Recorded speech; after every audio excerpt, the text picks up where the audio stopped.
Kalau bicara tentang tujuan itu ada visi, misi, begitu kan. Visi itulah yang menjadi tujuan. Oke, coba jelaskan lebih. Contohnya begini, kalau visi itu adalah apa yang dia lihat. Ya.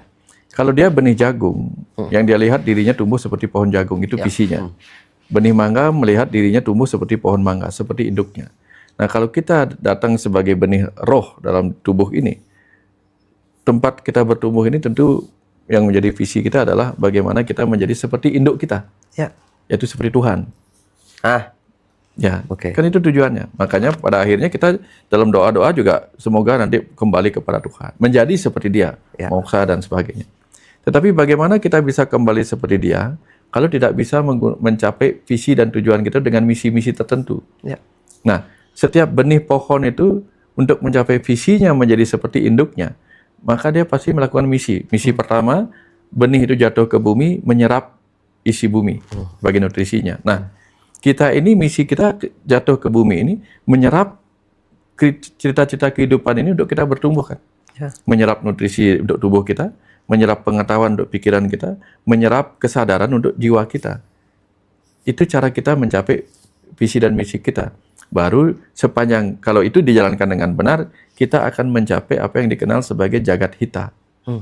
Jagat hita. Jadi kalau kita bisa menciptakan lingkungan kita sesuai dengan diri kita, kita akan bisa bertumbuh dengan baik. Jangan sampai namanya pohon Kamboja Jepang direndam pakai air, lingkungannya nggak cocok.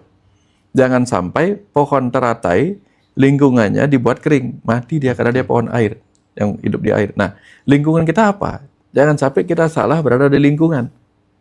Kalau kita ingin bertumbuh dalam kesadaran jiwa, lingkungan kita harus sesuai.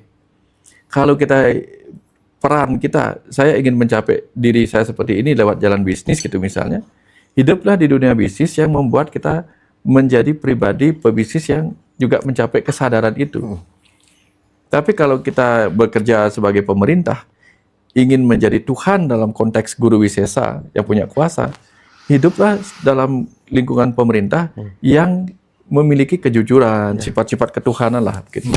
Kalau sifat-sifat kesetanan yang dipilih lingkungannya, nah, maka dia akan menjadi oknum seperti itu, Pak Budi. Di dunia bisnis juga demikian. Bahkan di dunia kebrahmanaan pun, kalau lingkungan kita tidak dibimbing menuju ketuhanan, ada juga guru-guru, ada juga orang-orang yang disebut suci itu perilakunya tidak seperti yang disebut sebagai pedana baka itu, Pak Budi.